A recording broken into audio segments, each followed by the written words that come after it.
नमस्कार दोस्तों, electrical technician channel में आपका स्वागत है। दोस्तों, आज के इस वीडियो के माध्यम से हम सीखेंगे कि हम किस प्रकार से हमारे घर का वायरिंग करते हैं, वो भी 3 फेज पावर सप्लाई का इस्तेमाल करते हुए। दोस्तों, आज के इस वायरिंग में हम चेंज ओवर स्विच का भी इस्तेमाल करेंगे, यानी कि आज के इस वीडियो के द्वारा हम करेंगे हाउस वायरिंग, वो भी चेंज ओवर स्विच के द्वारा। तो दोस्तों, यहाँ पे आप एक लेआउट देख रहे हैं। इस लेआउट में एक कॉरिडोर है, 2 रूम है, एक वॉशरूम और एक किचन है। तो इन्हीं सभी रूम्स का हम करने वाले हैं वायरिंग। तो दोस्तों, सबसे पहले हम देखते हैं कि ये जो हमारे रूम्स हैं, इन रूम में हमें क्या-क्या इक्विपमेंट को कनेक्ट करना है। तो देखिएगा, सबसे पहले तो हमारा जो कॉरिडोर है, कॉरिडोर में हम लगाएँगे एक एसी, जो कि सिंगल फेज पावर सप्लाई के द्वारा चालू होगा, ठीक है? उसके बाद में हम एक फैन का इस्तेमाल करेंगे और एक बल्ब का इस्तेमाल करेंगे, यानी कि हमारे इस कॉरिडोर में एक एसी, एक फैन और एक एलईडी बल्ब का इस्तेमाल करेंगे। अब यहाँ पे देखिए दोस्तों, ये जो हमारा बल्ब और फैन है, इनको चालू और बंद करने के लिए एक स्विच बोर्ड का इस्तेमाल करेंगे। और ये जो हमारा एसी होता है, इसको हम नॉर्मल स्विच बोर्ड के द्वारा चालू नहीं कर सकते हैं, इसीलिए यहाँ पे हम एक पावर स्विच बोर्ड का इस्तेमाल करेंगे। दोस्तों, यहाँ पे आप एक चीज़ हमेशा याद रखिएगा, यदि आपको आपके घर में कोई हैवी लोड चालू करना है, यानी कि जो इक्विपमेंट ज़्यादा करंट लेती है, उसको पावर सप्लाई देना है, तो आप हमेशा वहाँ पे पावर सॉकेट का इस्तेमाल करिएगा, नॉर्मल सॉकेट का इस्तेमाल ना करिएगा। ठीक है दोस्तों?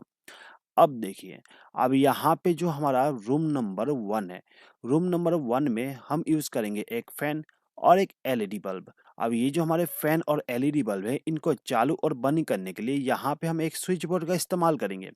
उसके बाद ये जो हमारा रूम नंबर 1 है, इसमें किसी प्रकार के हैवी लोड को कनेक्ट करने के लिए एक स्विच बोर्ड का भी इस्तेमाल करेंगे। ठीक है? अब यहाँ पे जो हमारा वॉशरूम था, वॉशरूम में हम केवल एक लैंप का इस्तेमाल करेंगे, यानी कि एक एलईडी लैंप का इस्तेमाल करेंगे। अब ये जो हमारा एलईडी बल्ब है, इस एलईडी बल्ब को चालू और बंद करने के लिए यहाँ पे हम एक स्विच का इस्तेमाल करेंगे। ठीक है दोस्तों? अब आते हैं हम रूम नंबर 2 पे। जो हमारा रूम नंबर 2 है, इसमें हम यूज़ करेंगे एक फैन और एक एलईडी बल्ब। अब इनको चालू और बंद करने के लिए यहाँ पे हम एक स्विच बोर्ड का इस्तेमाल करेंगे। ठीक है दोस्तों? अब देखिए, अब ये जो हमारा किचन है, किचन में हम इस्तेमाल करने वाले हैं एक बल्ब और एक एग्जॉस्ट फैन। ठीक है दोस्तों? तो यहाँ पे जो हमारा फैन और जो बल्ब है, इसको चालू और बंद करने के लिए एक स्विच बोर्ड का इस्तेमाल करेंगे, जिसमें हमारा 2 स्विच लगे हुए हैं। अब यहाँ पे जो हमारा किचन है, किचन में हमें मिक्सर ग्राइंडर, फ्रिज और भी चीज़ें कनेक्ट करना होता है, तो उनके लिए हमें एक पावर स्विच बोर्ड का इस्तेमाल करना पड़ेगा। तो यहाँ पे जो हमारा किचन है, इस किचन में एक पावर स्विच बोर्ड का भी इस्तेमाल करेंगे। तो यहाँ पे जो हमारा घर था, घर में जितने भी इक्विपमेंट हमें कनेक्ट करने थे, उन सभी इक्विपमेंट को हमने लाके रख दिए। ठीक है? अब इन सभी इक्विपमेंट को हमें कनेक्शन करना है, लेकिन यहाँ पे कनेक्शन हम करने वाले हैं 3 फेज पावर सप्लाई के द्वारा। तो दोस्तों, इस वीडियो को आप लास्ट तक ज़रूर देखिएगा और लास्ट तक वीडियो को देखने के बाद यदि आपको वीडियो पसंद आए तो प्लीज़ लाइक ज़रूर कर दीजिएगा और यदि आप मुझे सपोर्ट करना चाहते हैं तो कमेंट बॉक्स में एक प्यारा सा कमेंट कर दीजिएगा और हमारे चैनल को सब्सक्राइब भी कर लीजिएगा। ठीक है दोस्तों? अब देखिए, यहाँ पे जो हम हाउस वायरिंग करने वाले थे, वो 3 फेज पावर सप्लाई के द्वारा करने वाले थे। तो यहाँ पे हमारा जो इलेक्ट्रिक पोल होता है, वहाँ से जो पावर सप्लाई आती है, वो एक एनर्जी मीटर में आती है। अब यहाँ पे हम energy meter 3 phase power supply वाला इस्तेमाल करेंगे, क्योंकि यहाँ पे हम 3 फेज का वायरिंग कर रहे हैं। ठीक है? तो यहाँ पे हमारे पास एक 3 फेज एनर्जी मीटर है। अब ये जो हमारा एनर्जी मीटर है, इससे पावर सप्लाई हम डायरेक्ट ले जाके घर में कनेक्ट नहीं करते हैं। इसके बीच में यहाँ पे हम एक सर्किट ब्रेकर का इस्तेमाल करते हैं। यहाँ पे हम इस्तेमाल करेंगे एमसीबी। ये जो हमारा एमसीबी होता है, ये हमें 2 प्रकार का प्रोटेक्शन देगा। पहला तो ओवरलोड का। ओवरलोड प्रोटेक्शन का मतलब ये है कि यदि आपने आपके घर में ज़्यादा लोड वाली इक्विपमेंट को कनेक्ट करी या फिर किसी इक्विपमेंट में प्रॉब्लम आ गया और वो ज़्यादा करंट लेने लगता है, तो उस कंडीशन में एमसीबी जो है वो पावर सप्लाई को बंद कर देगा, यानी कि पूरे पावर सप्लाई को कट ऑफ कर देगा। ठीक है? और सेकंड प्रोटेक्शन होता है शॉर्ट सर्किट का। यदि कोई फेस वायर आपस में टच हो जाता है, यानी कि फेस टू फेस टच हो जाता है, तो उस कंडीशन में हमारा जो एमसीबी होता है वो ट्रिप हो जाएगा। तो यहाँ पे हमें प्रोटेक्शन के लिए एमसीबी इस्तेमाल करना है, ठीक है दोस्तों। तो यहाँ पे जो हमारा एनर्जी मीटर था, इसमें पावर सप्लाई हमारे इलेक्ट्रिक पोल से आती है। तो जो हमारा इलेक्ट्रिक पोल होता है वहाँ से हम फेस वायर को कनेक्ट करके लाए और जो हमारा एनर्जी मीटर है उसके पहले वाले टर्मिनल पे कनेक्ट कर दिए। ये जो हमारा पहला टर्मिनल होता है वो आर फेस के लिए होता है। तो याद रखिएगा, इलेक्ट्रिक पोल का जो आर फेस है उसको लाके पहले टर्मिनल पे कनेक्ट करना है। अब यहाँ पे जो सेकेंड टर्मिनल है, इस सेकेंड टर्मिनल पे हमें आउटपुट पावर सप्लाई मिलता है आर फेस का। तो यहाँ से एक वायर को कनेक्ट करेंगे और इसको ले जाके एमसीबी को इनकमिंग पावर सप्लाई दे देंगे। अब यहाँ पे जो थर्ड टर्मिनल है, इस टर्मिनल पे हमें वाई फेस को कनेक्ट करना है। तो हम इलेक्ट्रिक पोल से वायर को कनेक्ट करके लाते हैं और यहाँ पे कनेक्ट कर देंगे, यानी कि तीसरे नंबर टर्मिनल पे वाई फेस को कनेक्ट कर देंगे, ठीक है दोस्तों। अब ये जो हमारा फोर्थ नंबर का टर्मिनल है, इस टर्मिनल पे हमें आउटपुट पावर सप्लाई मिलेगा वाई फेस का। तो यहाँ से हम एक वायर को कनेक्ट करेंगे और इसको ले जाके एमसीबी को इनकमिंग पावर सप्लाई दे देंगे। इसी प्रकार से बी फेस को भी लाके हम कनेक्ट कर देंगे पांचवें नंबर टर्मिनल पे। अब छठवें नंबर टर्मिनल से हमें आउटपुट पावर सप्लाई मिल जाएगा बी फेस का।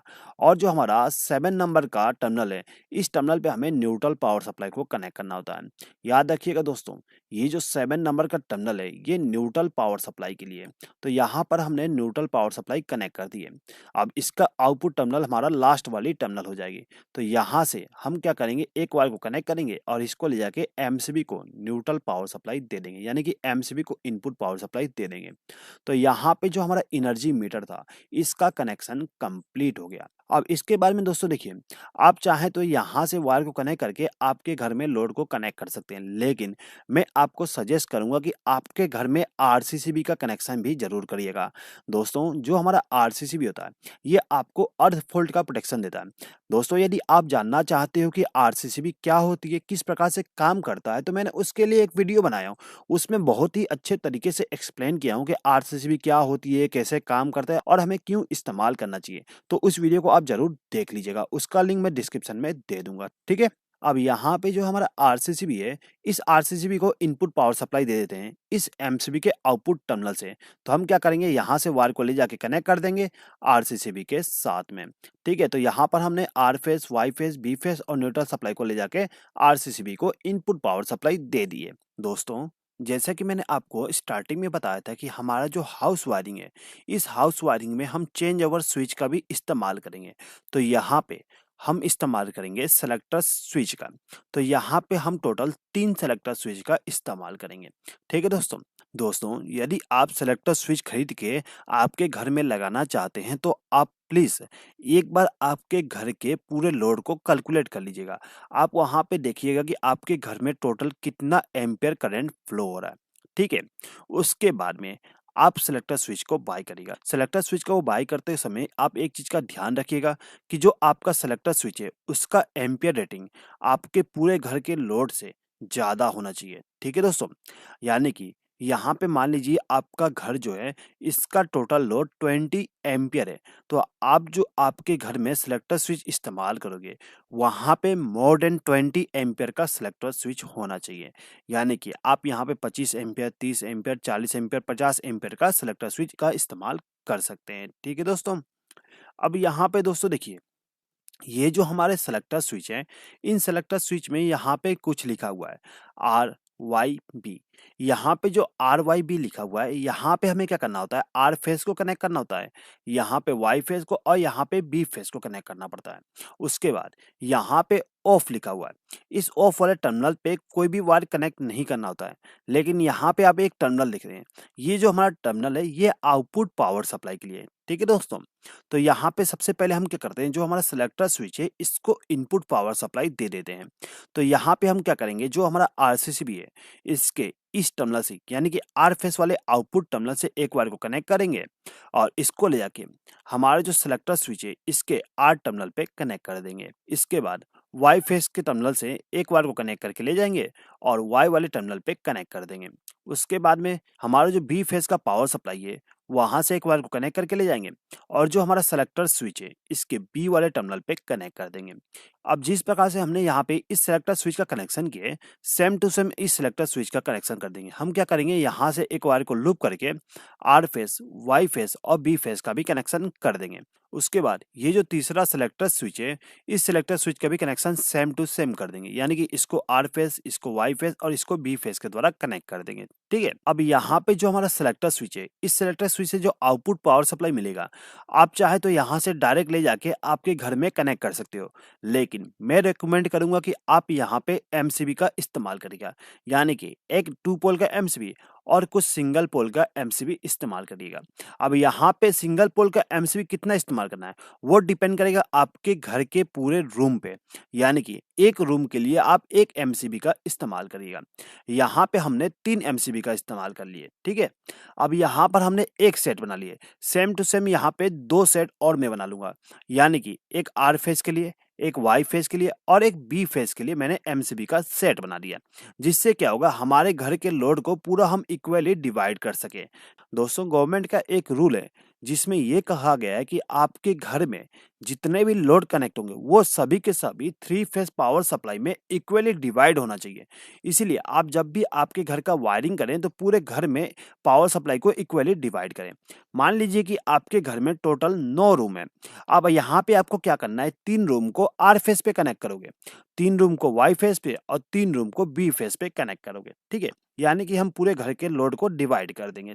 अब यहाँ पे हम क्या करेंगे, ये जो हमारा न्यूट्रल पावर सप्लाई है यहाँ से एक वायर को कनेक्ट करके ले जाएंगे और जो हमारा एमसीबी है यानी कि 2 पोल वाली एमसीबी है इसके एक टर्मिनल पे कनेक्ट कर देंगे। अब ये जो हमारा दूसरा एमसीबी है 2 पोल वाली इसको भी हम न्यूट्रल पावर सप्लाई यहाँ से ले जाके कनेक्ट कर देंगे। इसी प्रकार से इसको भी न्यूट्रल पावर सप्लाई दे देंगे। अब यहाँ पे जो हमारा एमसीबी है इसको फेज सप्लाई भी देना है, तो फेज सप्लाई के लिए हम क्या करेंगे, जो हमारा सेलेक्टर स्विच है इस सेलेक्टर स्विच का जो आउटपुट टर्मिनल है यानी कि ये वाला टर्मिनल, इसमें से एक वायर को कनेक्ट करेंगे और इसको ले जाके एमसीबी के एक टर्मिनल पे कनेक्ट कर देंगे, यानी कि इस एमसीबी को हम फेज सप्लाई और न्यूट्रल सप्लाई दे दिए। इसी प्रकार से इस एमसीबी को भी हम फेज सप्लाई के द्वारा कनेक्ट कर देंगे। तो यहाँ से हमने एक वायर को कनेक्ट करके ले गए और इस एमसीबी को फेज सप्लाई दे दिए। अब इसके बाद में यहाँ से भी एक वायर को कनेक्ट करके ले जाएंगे और हम इस एमसीबी को फेज सप्लाई दे देंगे। यहाँ पे हमारे तीनों एमसीबी को इनपुट पावर सप्लाई मिल गया। अब यहाँ पे हम क्या करेंगे, जो हमारा फेज सप्लाई होता है यानी कि आउटपुट फेज सप्लाई, यहाँ से एक वायर को लूप करते हैं और सभी एमसीबी को यानी कि सिंगल पोल के एमसीबी को लूप कर देते हैं, जिससे कि इन तीनों एमसीबी को हमने इनकमिंग पावर सप्लाई दे दी है। अब सेम टू सेम हम इन सभी एमसीबी के लिए भी कर देंगे, यानी कि आउटपुट टर्मिनल से एक वायर को कनेक्ट करके ले जाएंगे और सभी सिंगल पोल के एमसीबी को इनपुट पावर सप्लाई दे देंगे। इसके बाद में इन सभी एमसीबी के लिए भी सेम टू सेम कर देंगे। ठीक है दोस्तों, तो यहाँ पे हमारे सिंगल पोल के एमसीबी को फेज सप्लाई मिल गया। अब यहाँ पे जो हमारा रूम है इस रूम में हमने एक स्विच बोर्ड का इस्तेमाल किया है और इस स्विच बोर्ड में यहाँ पे एक 3 पिन प्लग टॉप का इस्तेमाल किया गया है। अब ये जो हमारा 3 पिन प्लग टॉप है इसका जो लेफ्ट हैंड साइड वाली पिन होता है इस पिन में हमें न्यूट्रल पावर सप्लाई देना होता है। तो इसके लिए हम क्या करेंगे, यहाँ से एक वायर को कनेक्ट करके ले जाएंगे और इस 3 पिन प्लग टॉप के न्यूट्रल वायर टर्मिनल पे कनेक्ट कर देंगे, यानी कि लेफ्ट हैंड साइड में न्यूट्रल सप्लाई दे देंगे। सेम टू सेम हमने इस 3 पिन प्लग टॉप को भी न्यूट्रल सप्लाई दे दी है। ठीक है, अब यहाँ पे दोस्तों देखिए ये जो हमारा स्विच बोर्ड है इस स्विच बोर्ड को हमें फेज सप्लाई देना है। तो इसके लिए हम क्या करेंगे, एक एमसीबी का इस्तेमाल करेंगे। हमने इस एमसीबी का इस्तेमाल करके एक वायर को कनेक्ट करके ले गए और हमारा जो स्विच बोर्ड है इसके एक स्विच के साथ कनेक्शन कर दिए। यहाँ पे आप किसी भी स्विच के साथ कनेक्शन कर सकते हो। अब यहाँ पे हमने इस स्विच को इनकमिंग पावर सप्लाई दे दी है, इन दोनों स्विच को भी हमें इनकमिंग पावर सप्लाई देना है। तो इसके लिए हम क्या करेंगे, यहाँ से एक वायर को लूप करके इन दोनों स्विच को भी इनकमिंग पावर सप्लाई दे देंगे।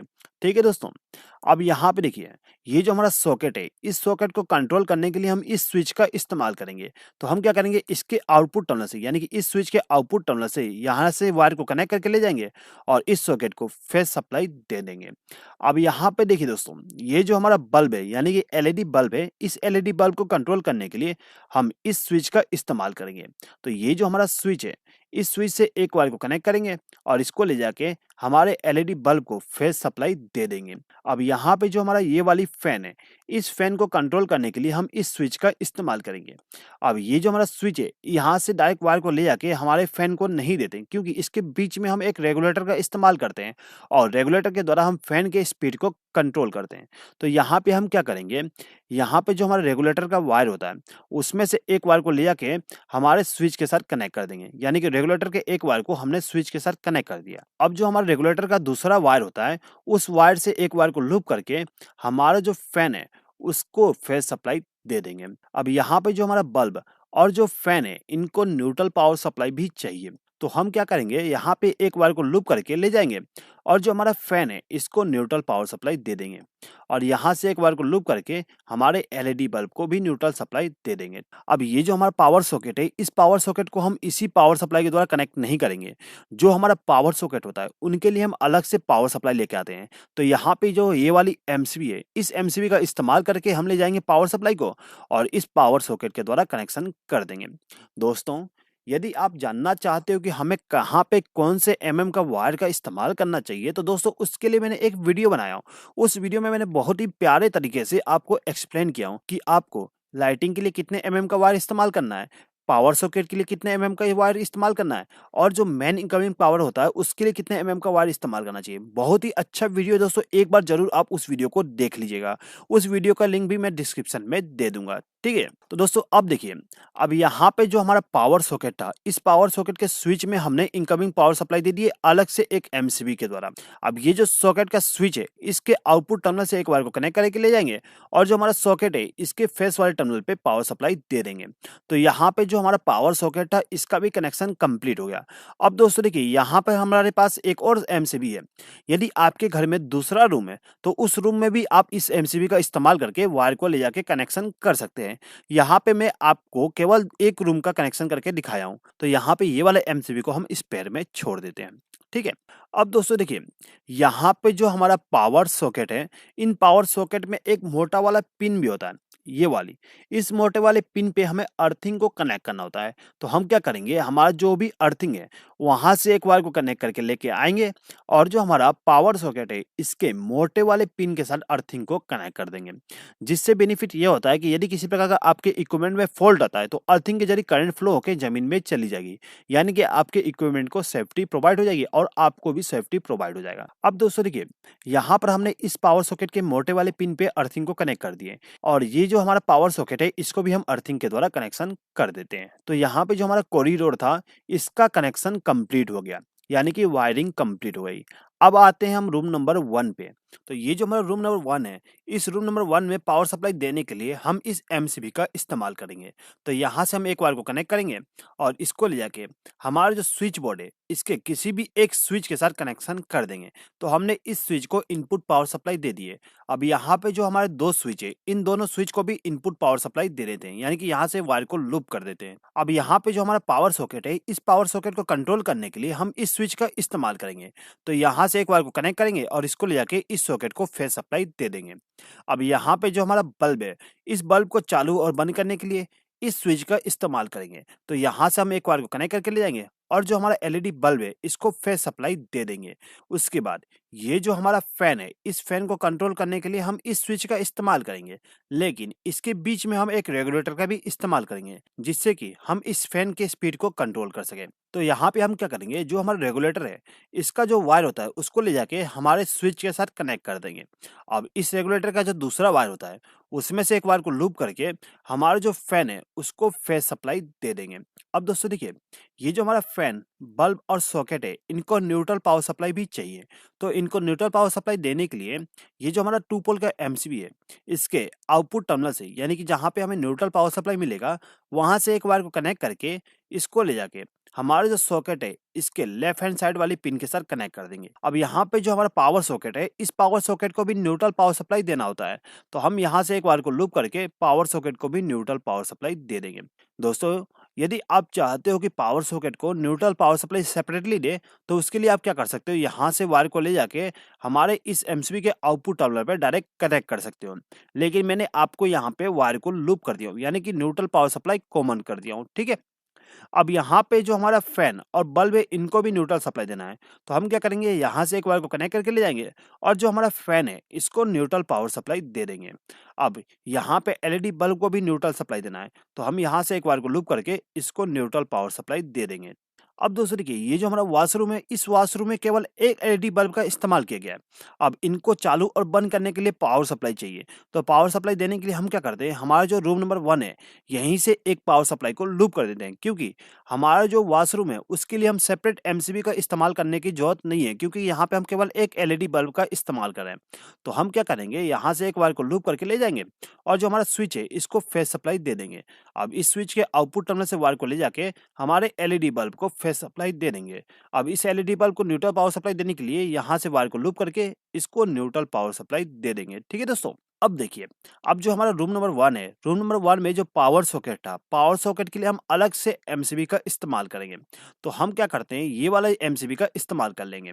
तो ये जो हमारा एमसीबी है, इसके आउटपुट टर्मिनल से वायर को कनेक्ट करके ले जाएंगे और जो हमारा पावर सॉकेट है, इसके स्विच के साथ पावर सप्लाई कनेक्ट कर देंगे। अब ये जो हमारा स्विच है, इसके आउटपुट टर्मिनल से एक वायर को कनेक्ट करके ले जाएंगे और जो हमारा सॉकेट है, इस सॉकेट को फेज सप्लाई दे देंगे। दोस्तों, हमारे घर का वायरिंग करने से पहले हमें घर के वायरिंग करने का जो रूल है उसके बारे में मालूम होना चाहिए। यानी कि आपको कहाँ पे पावर सॉकेट का इस्तेमाल करना है, कहाँ पे नॉर्मल सॉकेट का इस्तेमाल करना है, आपके घर में जो फैन बल्ब है उनको कितने हाइट पे कनेक्ट करना है, किस प्रकार से कनेक्ट करना है। दोस्तों, उसके लिए कुछ रूल बनाया गया है, उन्हीं रूल का फॉलो करते हुए हमें हाउस वायरिंग करना होता है। दोस्तों, यदि आप जानना चाहते हो कि कौन कौन से रूल हैं, तो उसके लिए मैंने एक वीडियो बनाया था। उस वीडियो में मैंने पूरा एक्सप्लेन कर दिया हूँ कि हमारे घर के वायरिंग करने के लिए हमें किन किन रूल को फॉलो करना पड़ेगा। तो उस वीडियो का लिंक भी डिस्क्रिप्शन में दे दिया गया है, उस वीडियो को भी आप जरूर देख लीजिएगा। दोस्तों, इस वीडियो से रिलेटेड जितने भी वीडियो हैं, उन सभी वीडियो का लिंक मैं डिस्क्रिप्शन में दे दिया हूँ। आप वहां पे क्लिक करके उन वीडियो को भी जरूर देख लीजिएगा। ठीक है, चलिए आगे बढ़ते हैं। ये जो हमारा सॉकेट है, इन सॉकेट को हमें अर्थिंग के साथ कनेक्ट करना है। तो अर्थिंग के लिए हम क्या करेंगे, यहाँ से एक वायर को लूप करके ले जाएंगे और जो हमारा पावर सॉकेट है, इस पावर सॉकेट के जो मोटा वाले पिन है, इसको अर्थ के साथ कनेक्ट कर देंगे। उसके बाद में इस मोटे वाले पिन को भी हम अर्थिंग के साथ कनेक्ट कर देंगे। तो यहाँ पे जो हमारा रूम नंबर 1 है, इसका भी कनेक्शन कंप्लीट हो गया। अब यहाँ पे हमारे पास एक और एमसीबी है जो कि हम इस पेड़ में छोड़ देंगे। यदि आपके पास में और रूम है तो वहाँ पे आप इस एमसीबी का इस्तेमाल करके उनका वायरिंग कर सकते हो। ठीक है दोस्तों? अब चलिए दोस्तों, हमारा जो किचन है इसका वायरिंग कर देते हैं। तो किचन के वायरिंग करने के लिए हम इस एमसीबी का इस्तेमाल करेंगे। तो ये जो हमारा एमसीबी है, इसके आउटपुट टर्मिनल से एक वायर को कनेक्ट करके ले जाएंगे और जो हमारा किचन है, इस किचन में जो पावर सॉकेट है, इसके स्विच के साथ कनेक्ट कर देंगे। अब यहाँ पे हमें क्या करना है, ये जो हमारा पावर सॉकेट है, पावर सॉकेट को फेज सप्लाई देना है। तो हम क्या करेंगे, ये जो हमारा स्विच है, इसके आउटपुट टर्मिनल से वायर को कनेक्ट करके ले जाएंगे और पावर सॉकेट को पावर सप्लाई दे देंगे। अब इसके बाद में ये जो हमारा लाइटिंग को कंट्रोल करने के लिए स्विच बोर्ड है, इसको पावर सप्लाई देना है। तो इसके लिए हम क्या करेंगे, यहीं से वायर को लूप करके इन स्विच को पावर सप्लाई दे देंगे। दोस्तों, मैंने यहाँ पे इसी को लूप कर दिया हूँ। आप चाहे तो दूसरे एमसीबी का इस्तेमाल करके पावर सप्लाई को ला सकते हैं। ठीक है? अब यहाँ पे दूसरा स्विच को भी हम क्या करेंगे, एक वायर को द्वारा लूप करके पावर सप्लाई दे देंगे। अब यहाँ पे जो हमारा एलईडी बल्ब है, इस बल्ब को चालू करने के लिए हम इस स्विच का इस्तेमाल करेंगे। तो यहाँ से हम एक वायर को कनेक्ट करके इस एलईडी बल्ब को फेज सप्लाई दे देंगे। इसी प्रकार से इस एडजस्ट फैन को कंट्रोल करने के लिए इस स्विच का इस्तेमाल करेंगे और यहाँ से एक वायर को लूप करके इस एडजस्ट फैन को पावर सप्लाई दे देंगे। अब यहाँ पे जो हमारा किचन है, किचन में हम न्यूट्रल पावर सप्लाई को भी लेके चले जाते हैं। तो हम क्या करेंगे, हमारा जो 2 पोल का एमसीबी है, इसके आउटपुट टर्मिनल से, यानी कि जहाँ पे हमें न्यूट्रल पावर सप्लाई मिलेगा, वहाँ से एक वायर को कनेक्ट करेंगे और इसको ले जाके हमारा जो पावर सॉकेट है, इसके जो पिन है, यानी कि लेफ्ट हैंड साइड वाली पिन है, उसके साथ कनेक्ट कर देंगे। अब दोस्तों देखिए, ये जो हमारा एडजस्ट फैन है, ये सिंगल फेज वाली है, तो इसको हमें न्यूट्रल पावर सप्लाई भी देना होता है। तो इसके लिए हम क्या करेंगे, यहाँ से एक वायर को लूप करेंगे और इसको ले जाके एडजस्ट फैन को न्यूट्रल पावर सप्लाई दे देंगे। ठीक है? अब यहाँ पे जो हमारा एलईडी बल्ब है, इसको भी न्यूट्रल पावर सप्लाई देना है। तो इसके लिए हम क्या करेंगे, यहाँ से एक वायर को लूप करके एलईडी बल्ब को न्यूट्रल पावर सप्लाई दे देंगे। तो यहाँ पे जो हमारा किचन था, इसका वायरिंग कंप्लीट हो गया। अब आते हैं रूम नंबर 2 के वायरिंग के लिए। तो ये जो हमारा रूम नंबर 2 है, इसके वायरिंग करने के लिए हम इस एमसीबी का इस्तेमाल करेंगे। तो ये जो हमारा एमसीबी है, इसमें से एक वायर को कनेक्ट करेंगे और इसको ले जाके हमारा जो स्विच बोर्ड है, इसके किसी भी एक स्विच के साथ कनेक्ट कर देंगे। अब यहाँ पे बाकी स्विच को भी हम पावर सप्लाई दे देंगे। ठीक है दोस्तों? अब यहाँ पे ये जो पावर सॉकेट है, इसको हम पावर सप्लाई इस वाले स्विच के साथ कनेक्ट कर देंगे। उसके बाद इस एलईडी बल्ब को कंट्रोल करने के लिए हम इस स्विच का इस्तेमाल करेंगे और इस फैन को कंट्रोल करने के लिए इस स्विच का इस्तेमाल करेंगे, लेकिन इसके बीच में हम रेगुलेटर का भी कनेक्शन कर देंगे। अब हमें इस स्विच बोर्ड में न्यूट्रल पावर सप्लाई भी देना है, तो हम क्या करेंगे, यहाँ से एक वायर को लूप करके इसको न्यूट्रल पावर सप्लाई दे देंगे। यहाँ पे जो हमारा एलईडी बल्ब है, इस एलईडी बल्ब को न्यूट्रल पावर सप्लाई देना है, तो इसके लिए हम क्या करेंगे, यहाँ से एक वायर को लूप करके इस एलईडी बल्ब को न्यूट्रल पावर सप्लाई दे देंगे और ये जो हमारा फैन है, इसको भी न्यूट्रल पावर सप्लाई यहाँ से कनेक्ट कर देंगे। अब यहाँ पे जो हमारा किचन और रूम नंबर 2 है, इनमें अर्थिंग का कनेक्शन करना है, तो अर्थिंग का कनेक्शन करने के लिए यहाँ से एक वायर को लूप करके ले जाएंगे और जो हमारा स्विच बोर्ड है, इसका जो मोटा वाला पिन है, उसमें अर्थिंग का कनेक्शन कर देंगे। ठीक है, यहाँ पर हमने इसको कनेक्ट कर दिया। इसके बाद इस पावर सॉकेट में भी अर्थिंग का कनेक्शन कर देंगे। तो दोस्तों, कुछ इस प्रकार से हमारे घर का वायरिंग करते हैं, वो भी 3 फेज पावर सप्लाई का इस्तेमाल करते हुए और सेलेक्टर स्विच का इस्तेमाल करते हुए, यानी कि चेंज ओवर स्विच का इस्तेमाल करते हुए। दोस्तों, यदि इस वायरिंग में यदि आपको किसी भी प्रकार का डाउट है, तो प्लीज कमेंट बॉक्स में कमेंट करके मुझसे पूछ लीजिएगा। और यदि आपको ये वीडियो पसंद आए, तो प्लीज इस वीडियो पे लाइक, शेयर और कमेंट जरूर कर दीजिएगा। और यदि आपने अभी तक हमारे चैनल को सब्सक्राइब नहीं किया, तो सब्सक्राइब भी कर लीजिएगा। इस वीडियो को देखने के लिए धन्यवाद।